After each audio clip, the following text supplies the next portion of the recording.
Well guys, it's been an absolute pleasure and a blessing to have this channel, to share my thoughts with you guys, and for you guys to do the same with me, whether through your comments in my videos, replies in my live streams, shooting the poop on the Discord or Twitter with you. But I have to admit, I don't make these types of videos often because the picture just isn't clear yet when it comes to what cloud gaming platform will take the reins and become the one that really breaks out. And while each service has its positives and negatives, some more than others, there is still one who is clearly head and shoulders above the rest. That is Stadia. Now cue the comments of me being a Stadia fanboy down below. But the truth is, guys, I've had the opportunity to test out almost every relevant platform out there in depth, and they are all so different. The reality is there is different strokes for different folks. If you guys want the Netflix of gaming, you have xCloud, PS Now, and the soon-to-be Luna. If you guys want ownership, you have Stadia, GeForce Now, and Shadow. If you want a combination of both, Stadia is the only one. And what we're seeing here is that they're all taking different approaches. So for me, there is no clear-cut winner just yet.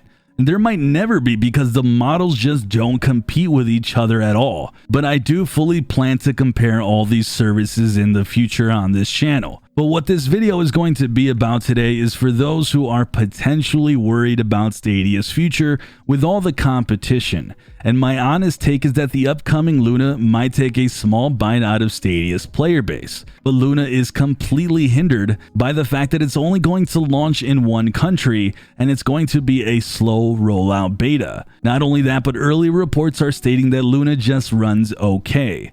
Then we have some people who are worried about xCloud, and I think if there is a contender who could make some noise in the future, it could be Microsoft, just because they will bring first-party titles and exclusives that you won't see anywhere else. But once again, it's very flawed. It runs like crap, and this is a consensus, and I do fully expect better performance when their blades are upgraded, but I can't guarantee that it won't be on Stadia's level. Then there is some of you who mentioned the next-gen consoles, and frankly guys, cloud gaming just isn't there yet to compete with those because cloud gaming is just too new in mainstream gamers' hearts. No guys, this video is about why Stadia still so far, in my opinion in 2020, has the potential to be the biggest performer, and this is just my honest opinion.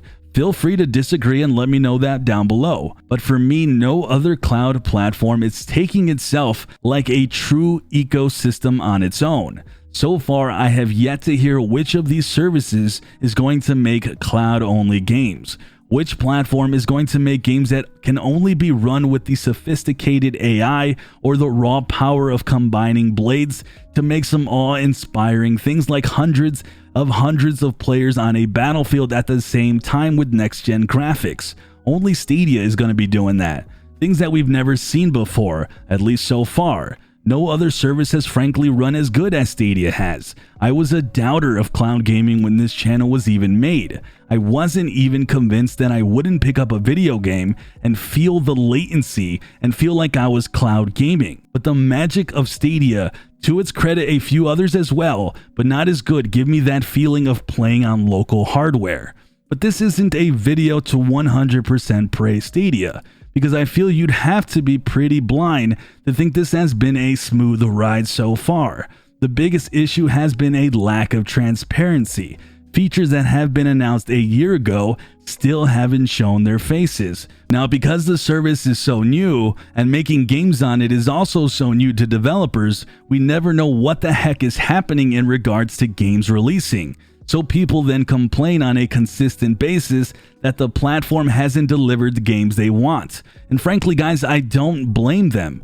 I try my best to preach patience, but it does fall on deaf ears at times, and I get it. I want to see games like Cyberpunk myself day and date. But the fact of the matter is, not to make a ton of excuses for Stadia because they've made plenty of correctable mistakes, but the fact is we are still barely 1 year in on this journey with Stadia.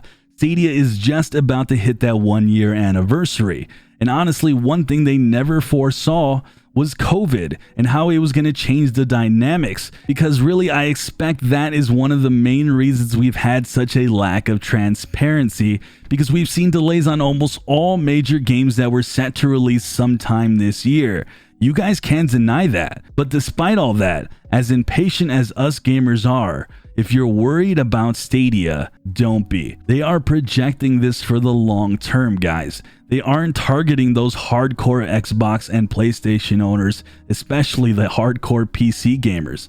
They just aren't positioning themselves to compete on that level yet. They are thinking way more ahead, to a time when the lines will get blurred in gaming and you no longer need that hardware to run the latest and greatest games. Unfortunately, as a content creator on the front lines, I get to see the backlash of your frustrations front and center, and I'm with you a lot of the time. But Stadia is going to potentially position itself to be accessible to hundreds of millions of people in the years ahead, to gamers who have always dreamed about playing next-gen titles, but they can't afford it. Now, to tell you guys a story, I lived a year in my life in one of the more poorest areas in Mexico about 10 years ago when I was younger and I was helping taking care of my grandma.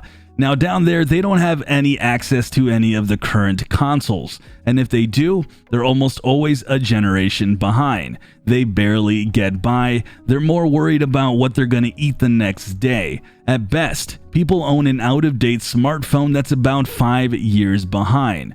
Let me tell you guys, there is such a thirst to play the latest and greatest games. People who weren't my family, as well as my family, were begging me to come back next time and bring my gaming PC, bring my Xbox, bring my PlayStation, because they desperately wanted to play the newest games. It's honestly very easy to forget how good we have it, and I think Stadia is gearing itself to reach every type of gamer from every reach on this planet. Those who can't afford high-end gaming, to those who just want to get home from a long day's work, sit down and enjoy a game with the 15 minutes they have before they need to cook dinner for their family, and not having to worry about storage or an update that will chew that little precious gaming time they have. Essentially, guys, with this journal of a video, so I apologize, what I'm trying to tell you is that the future of cloud gaming is going to be a hell of a ride, and I hope that you guys join me on that journey on this channel.